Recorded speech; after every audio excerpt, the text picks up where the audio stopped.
Dikatakan oleh beliau Al-Imam Qutbul Irsyad wa Ghawthul Ibad wal Bilad Al-Habib Abdullah bin Alawi bin Muhammad Al-Haddad nafa'anallahu bihi wa bi'ulumihi fidarain amin. Beliau mengatakan banyak seseorang itu mengatasnamakan al-haya atas rasa malu, memakai pakaian malu,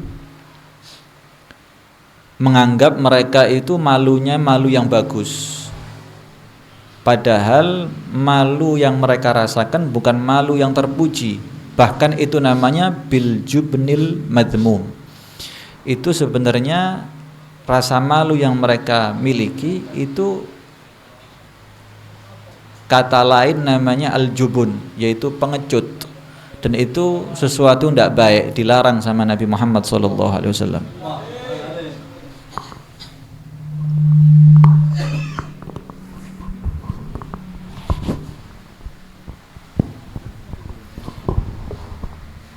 Al-jubun dilarang sama Nabi Muhammad SAW karena rasa sifat malu yang dianggap syariat Nabi Muhammad SAW, mereka yang malu melakukan maksiat, malu meninggalkan taat kepada Allah Subhanahu wa ta'ala.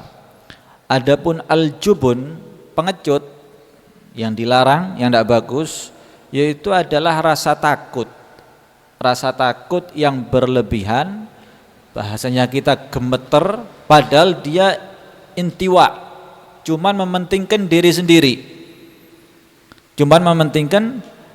sendiri, tidak ada hubungannya dengan syariat Nabi Muhammad SAW. Namanya pengecut. Wal farqu bainahuma, ada perbedaan antara keduanya. Antara itu malu yang bagus, ada yang malu tercela, dilarang sama Nabi Muhammad SAW. Anna kulla haya'in hamalaka ala tarki khairin wa waqa'ta bisababihi fi syarrin fahuwal jubnul madmum. Sekarang kita berbicara yang pertama adalah malu yang dilarang, yang jelek, atau kita katakan al-jubnul madmum, pengecut. Apa itu? Semua perkara, segala hal yang membuat kamu malu, tapi malu itu mengarahkan kamu untuk meninggalkan kebaikan. Kenapa tidak pengajian? Malu mau hadir, tidak ada yang kenal ya. Kenapa tidak ke masjid? Sudah terlanjur tidak pernah ke masjid, mau ke masjid orang-orang lihat, tidak enak, malu. Ini malu yang mengarahkan kamu, mengajak kamu untuk meninggalkan kebaikan. Wa waqa'ta bisababihi fi syarr, dan sebab malu ini kamu terjerumus di dalam kejelekan. Kalau saya tidak ikut-ikut minum khamr, malu sama teman-teman yang lain. Kalau tidak ikut-ikut rokokan sama teman saya, tidak enak, masa dikatakan tidak lelaki jantan, tidak rokokan ini. Sallallahu alaihi Muhammad. Ini bukan malu, ini al-jubnul madmum, ini adalah pengecut. Berarti memikirkan diri sendiri, kan ya, bukan mikirkan orang lain. Kenapa kamu tidak hadir majelis? Paham ya? Saya malu. Mikirkan siapa ini berarti? Mikirkan diri sendiri. Kenapa kamu neguk khamr, malu sama temennya? Dia ini aslinya mikirkan temennya atau mikirkan diri sendiri? Mikirkan diri sendiri. Egois dan menjerumuskan diri sendiri dalam film mahalik, dalam kehancuran. Na'udzubillah, semoga selamat semuanya. Itu dilarang. Bahkan jubnul madmum huwa dhiddu syaja'ah.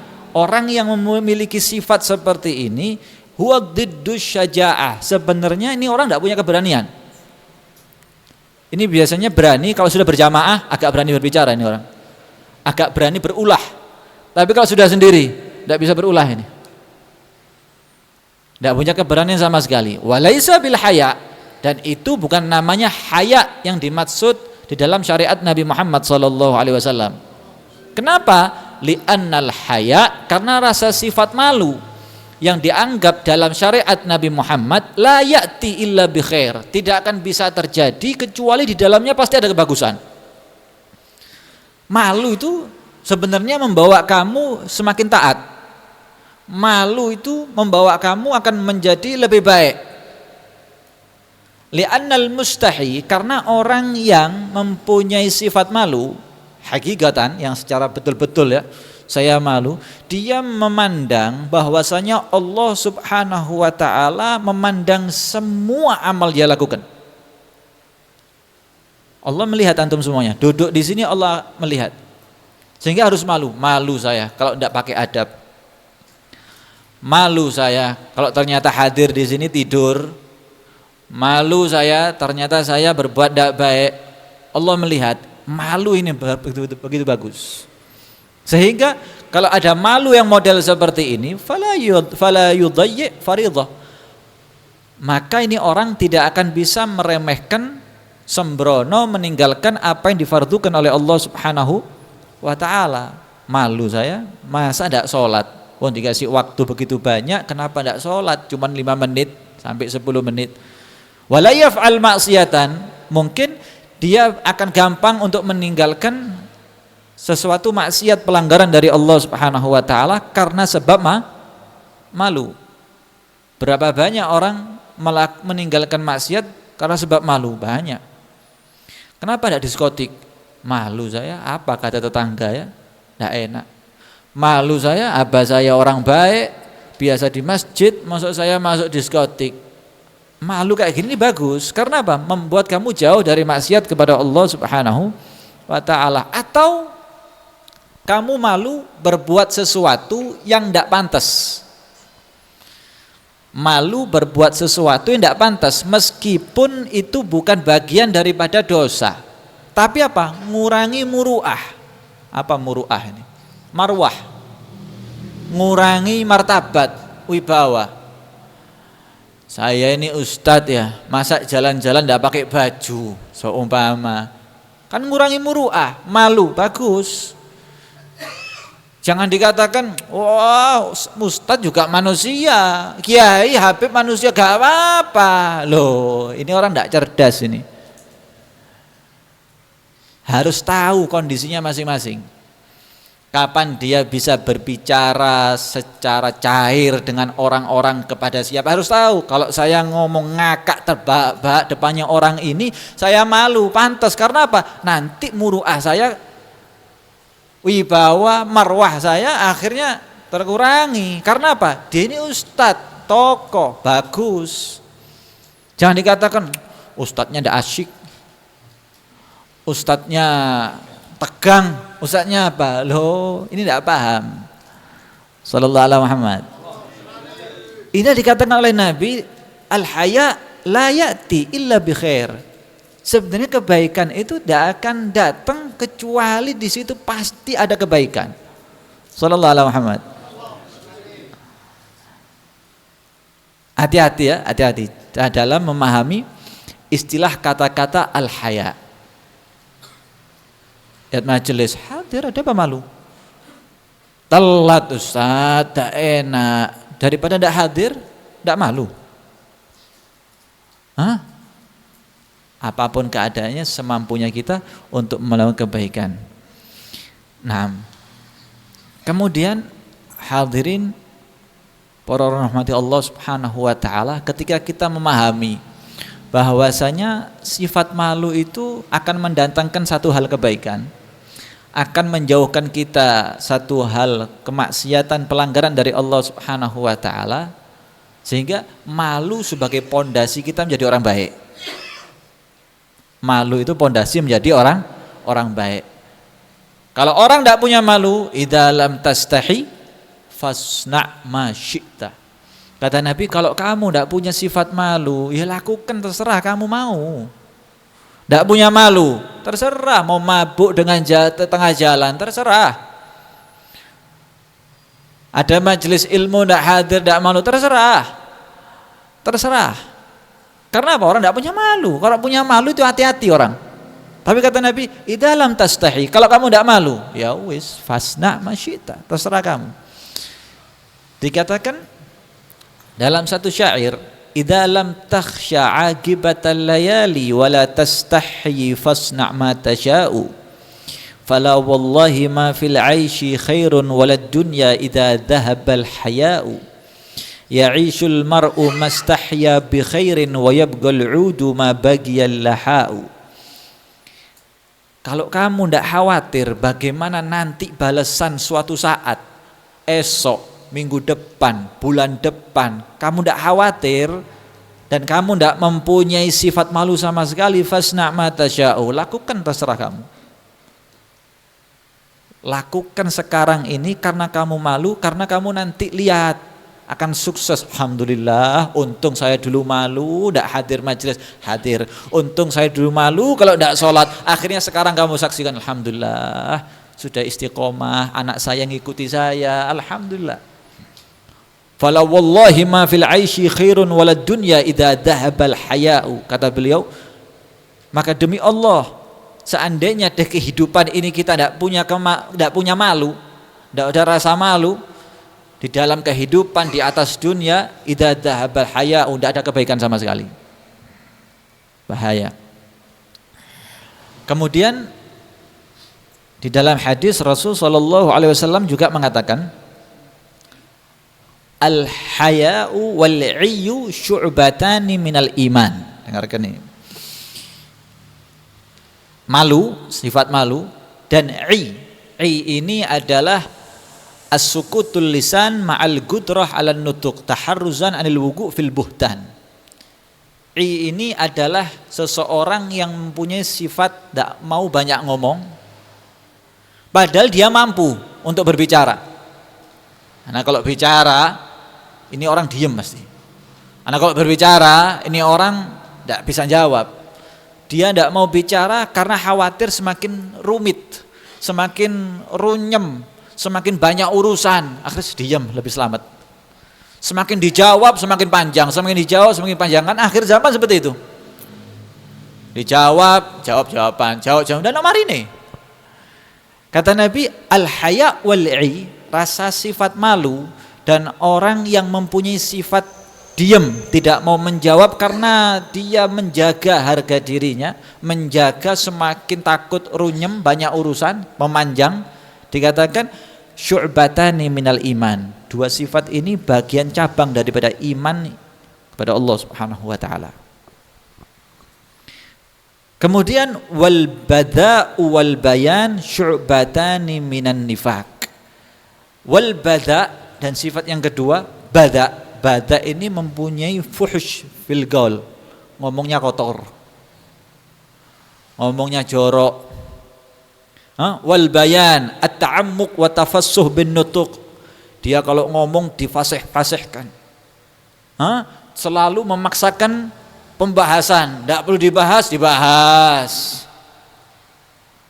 perlu dipahamkan orang, dipahamkan. Ini orang awam butuh pembahasan masalah sholat, wudu, kan ya, mana najis, ainiyah, hukmiyah, kan gitu. Bagaimana itu ibadah bagi sekarang haji, bagaimana hajinya biar bagus, dia selalu menampakkan bahasanya terlalu tinggi, apalagi yang dihadapi orang kampung, kasih bahasa intelek yang gelambiar, tidak paham, atau dia ini atagedum ala nas, suka berbicara. Orang ngomong, kalau saya berbicara kayak di depan semuanya ini harus saya bicara. Namanya bada' wal bayan. Orang yang suka ngomong kotor dan suka yang memaksakan bicara, difasih-fasihkan, selalu kepingin tampil. Syu'batani minan nifaq. Ini dua sifat, dua cabang daripada sifat kemunafikan. Naudzubillah min dzalik. Semoga selamat semuanya. Nah, jadi orang jangan suka ngomong kotor. Enggak, Bib, ini cuman mulutnya saja, hatinya bersih. Podo, mulut hatinya persis. Enggak bisa. Kemudian ketika Anda duduk di forum, jangan Anda ini suka tampil. Harus saya bicara, harus saya yang ngurusi, harus jangan. Dan kemudian jangan memaksakan ucapan. Insya Allah instruksi itu berapa kali, tidak direken tanya kali lagi. Wes selesai, jangan memaksakan. Jangan bahasa itu selalu dianggap seperti fasih, biasa saja, atau wasut, tengah-tengah. Dan perlu kita memahami siapa yang diajak bicara. Nah, sehingga di dalam hadis Nabi Muhammad SAW, al-haya minal iman. Haya, rasa sifat malu itu bagian daripada iman. Wal iman fil jannah. Adapun iman tempatnya ada di surga. Wal bada minal jafa. Ketahuilah al-bada, orang yang suka ngomong kotor, omongannya jorok, minal jafa, ini orang tidak ada nilainya di hadapan manusia, tidak ada harganya di hadapan manusia. Ngomong diatur. Kadang-kadang sama orang tua berani ngomong kotor, sama orang alim berani ngomong kotor. Wal jafa, kalau sudah orang tidak ada harganya, tidak direken sama orang ngomong kotor itu males orang ngeladeni kan ya. Dikit-dikit kotor, dikit-dikit jorok, males. Wal jafa finnar, kalau sudah tidak punya harga diri, tidak dihargai sama orang, tempatnya di nerakanya Allah Subhanahu wa ta'ala. Allah pun tidak menghargai dia di dunia sampai akhirat. Naudzubillah min dzalik. Nah, dikatakan para ulama, al-haya fil insan yakunu min thalathati aujuh. Manusia ini ada rasa sifat malu gara-gara 3 hal. Manusia itu mempunyai sifat malu ada 3 hal. Yang pertama, al-haya minallah. Dia malu kepada Allah. Wa yakunu bimtithalil awamir wajtinabin nawahi. Sehingga dia bisa melakukan perintah dari Allah dan meninggalkan segala larangan-larangan dari Allah. Malu saya tidak sholat, malu saya maksiat, bagus. Ini berarti malu yang pertama dari kepada Allah. Dan Nabi mengatakan istahyu minallahi haqqal haya. Kamu itu mintalah pertolongan untuk mempunyai sifat malu kepada Allah dengan sebenar-benar malu. Man istahya minallah haqqal haya, siapa orang yang mempunyai sifat malu kepada Allah dengan sebenar-benarnya malu, falyahfadhir ra'sa wa ma wa'a, maka jagalah kepala, apa yang menyelimuti kepala ini, apa yang mengandung kepala. Artinya apa? Pikirannya hati-hati. Pikirannya hati-hati. Kenapa kamu tidak sholat? Karena pikiran kita tentang sholat rendah. Kenapa kamu tidak zakat? Karena kamu memandang zakat itu tidak terlalu penting. Kenapa kamu tidak mencari ilmunya Nabi Muhammad SAW? Karena menganggap tidak berharga. Pikiran kita yang membawa. Kenapa kamu kerja mulai pagi sampai sore siap, bahkan lupa makan? Karena apa? Kamu berpikir dunia itu segala-galanya. Ya enggak? Sakit berangkat, hujan berangkat. Karena apa? Pikiran kita yang di dalamnya. Kata Nabi, harus jaga pikirnya nih. Jangan sampai kamu terkena pikiran-pikiran virus dari luar. Hati-hati. Dari teman, dari golongan, dari organisasi, hati-hati. Kemudian wal yahfadil batna wa ma hawa. Kemudian jaga perut. Pikiran dijaga, yang masuk di perut tidak dijaga. Halal masuk, haram masuk, syubhat masuk. Harus dijaga. Karena apa? Menentukan. Apa yang masuk di dalam perut ini menentukan apa yang kita lakukan keterkaitan taat ataupun maksiat kepada Allah Subhanahu wa ta'ala. Kemudian wal yadhkuril mauta wal bila. Ingat-ingat bagaimana kita akan mati, akan hancur, akan dipertanggungjawabkan oleh Allah Subhanahu wa ta'ala. Wa man aradal akhirata taraka zinatal hayati dunia. Siapa orang yang menginginkan akhirat nanti selamat, dia harus meninggalkan perhiasan dunia, kehidupan ini semuanya. Harus siap melarat ya enggak. Pikirannya kita jangan urusan dunia. Waktunya kerja juga kerja. Tapi pikiran kita jangan dipenjara dengan urusan dunia. Faman fa'ala dzalik, siapa orang yang mengerjakan ini semuanya, faqad istahya minallahi haqqal haya. Dia benar-benar mempunyai sifat malu yang sebenar-benarnya kepada Allah Subhanahu wa taala. Jaga pikiran kita, jaga apa yang kita makan. Jaga semuanya, ingat mati, Allah akan jaga semuanya. Dunia boleh kita dapatkan, tapi fi aidina, cukup ada di tangan kita semuanya. Itu yang pertama, malu kepada Allah. Yang kedua, al-haya minan nas. Ada orang ini malu karena manusia. Cuman ini yang bagus ya. Wa yakunu bikaffil adza wa tarkil mujaharati bil gabih.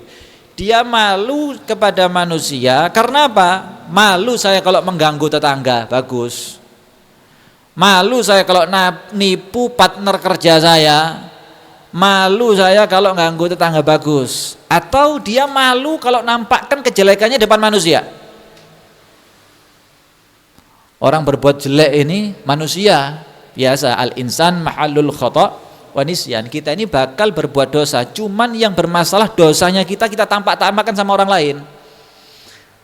Bangga dengan dosanya, kesalahan kita tampakkan sama orang lain. Kadang kita tampakkan sama anaknya kita tampakkan sama saudara kita tampakkan sama kerabat kita tampakkan sama orang-orang yang dekat kepada kita. Ini salah.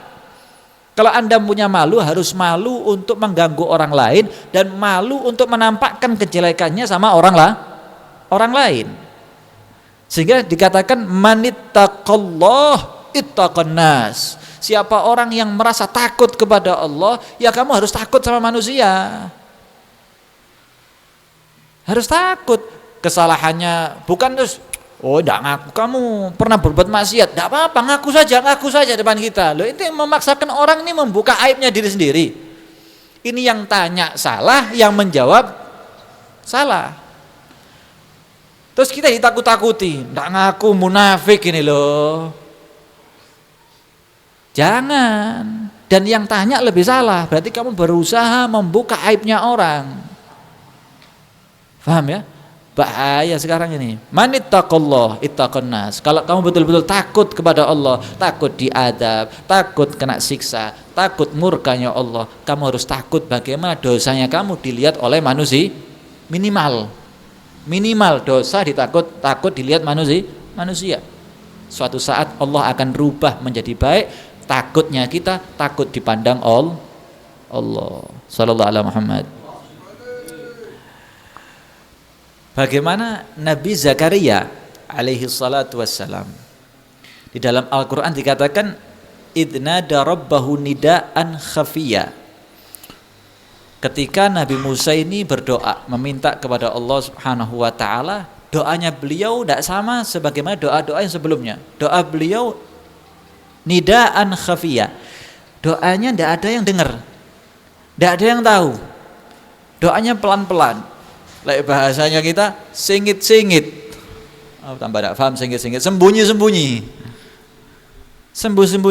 Apa doanya Nabi Zakaria? Qala rabbi inni wahanal admu minni washta'ala ar-ra'su syaiba walam akun bidu'aika rabbi syaqiyya. Ya Allah, sesungguhnya aku ini orang yang sudah lemah, tulangku sudah capek, ubanku sudah mulai keluar. Aku meminta doaku ini, ya Allah kabulkan, jangan sampai menjadi orang yang kecewa.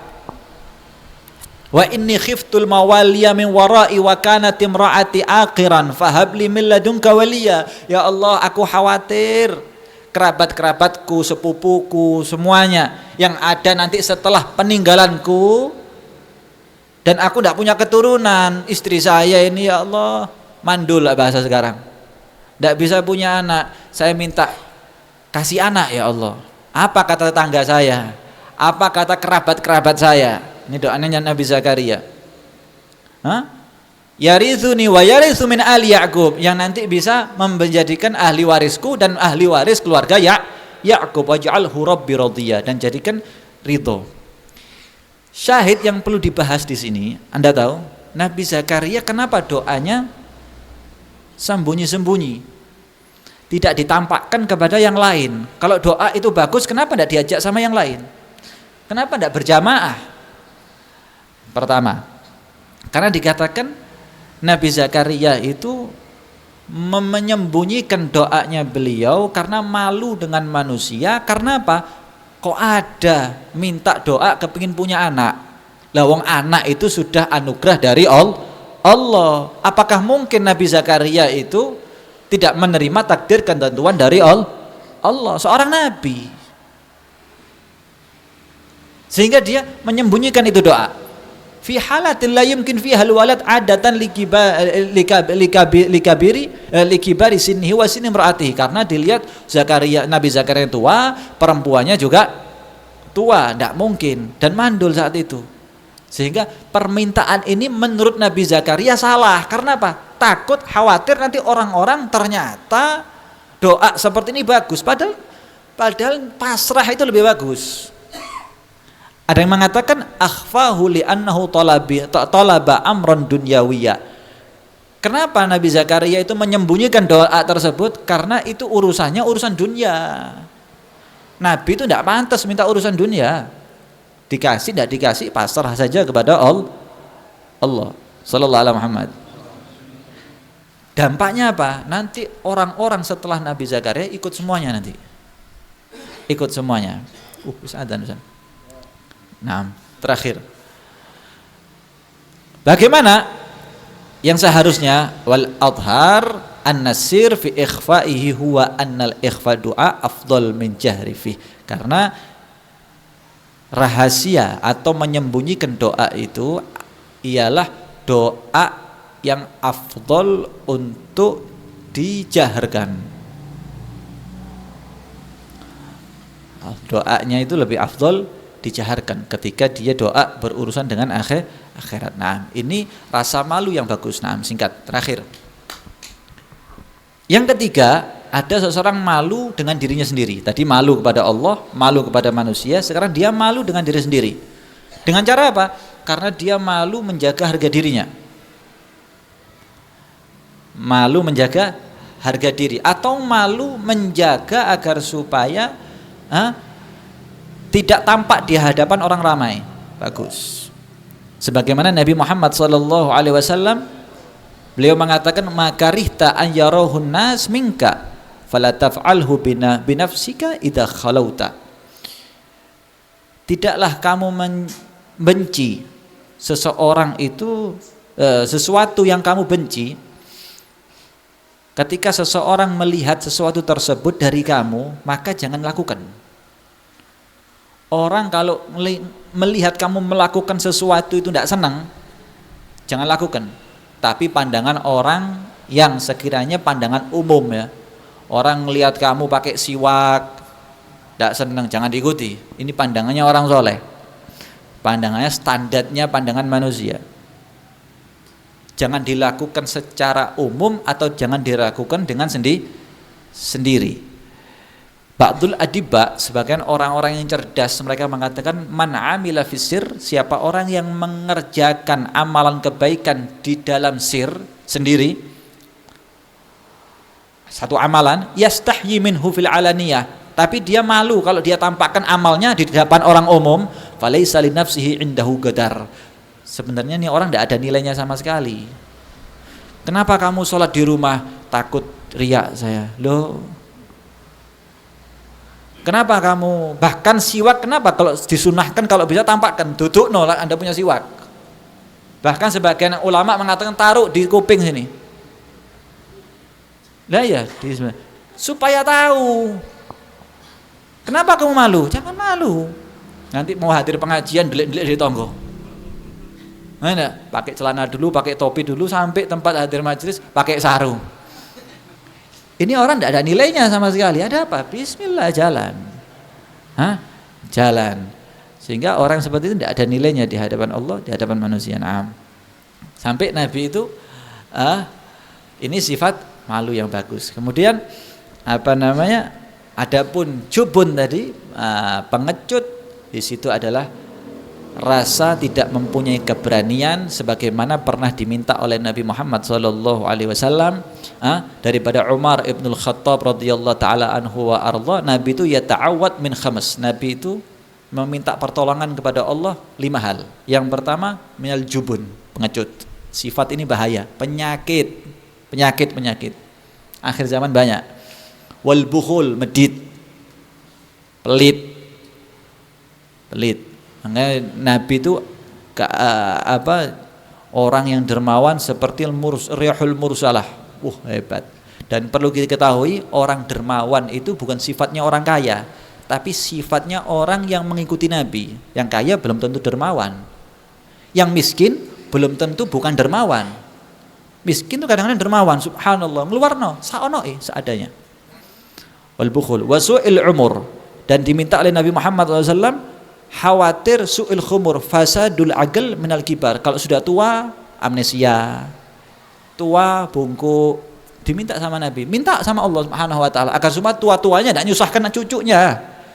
Tua-tua tidak nyusahkan anak-anaknya. Tua-tua tidak nyusahkan kerabatnya. Diminta sama Nabi Muhammad SAW. Kemudian wa fitnatus sadr.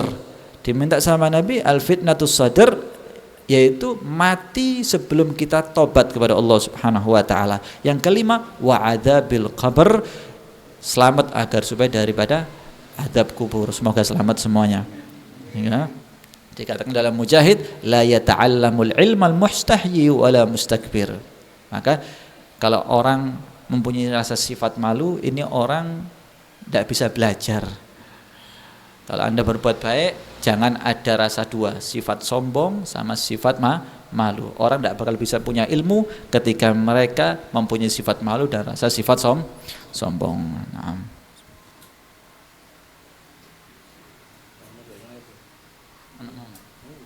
Ayo.